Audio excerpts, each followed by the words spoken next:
Hi guys, maganda sana dito kaya lang natumba yung kahoy, malaking kahoy. Yan o. Pero maganda dito. Pag hindi na maulan. Yan, ganda dyan. Doon pa sa loob. Ang ganda. Dito din o. Nandun yung mga kaibigan ko doon. Yun. Ang ganda guys.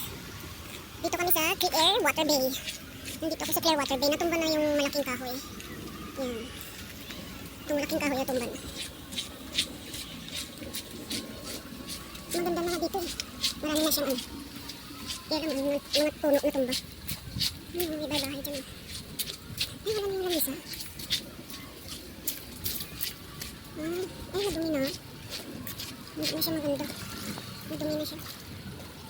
Dati maganda dito. Doon ang BBQ site ng Clearwater Bay. Hindi naman siya maganda kasi ano, madumi na dito. Dati maganda to. Malinis. Ngayon hindi na. Matagal na kasi ako dito nakapunta. Dati malinis ito. Ngayon hindi na siya. May tagalinis dito dati. Ngayon hindi na siya malinis. Pati ang tubig.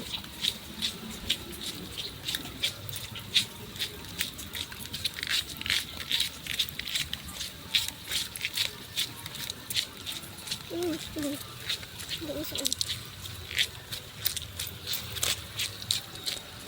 Hindi na siya malinis. Dati linis dito. Yan, dumi na siya. Kasi marami na nakatira. Ang dami kasing puno na kaano, tumba.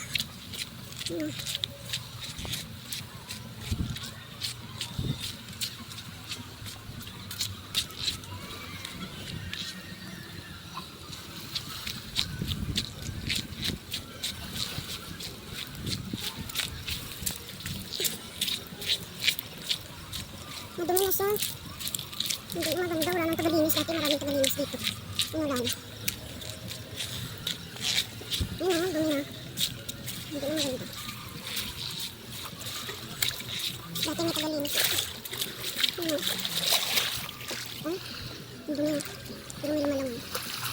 Ayun siya. Hindi na maganda.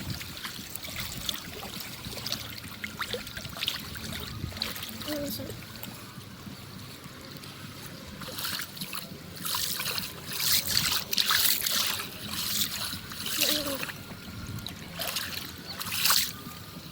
Dati pumunta ako doon sa pero hindi na maganda. Hindi na masaya yung ano dagat. Madumi. Hindi na siya masaya. Ito yung dagat. Dati dito kami nag-ano. Clear at talaga kami. Hindi na siya clear. Yung water bay ito. Ba't hindi na siya clear? Doon lang yung malinis na. Hindi na yung dito. Hindi na malinis. Yung mga basura na. Dati may taga ano dito. Nasaan kaya siya? Sige guys. See you there. Ako din. Puntahan ko na yung mga kaibigan ko nandun. Ang layo ko na no. Nandun sila. Yun. Nandun yung mga kaibigan ko dun sa dulo. Yung green na ano. Yun sila. Sige guys. Bye-bye. See you later.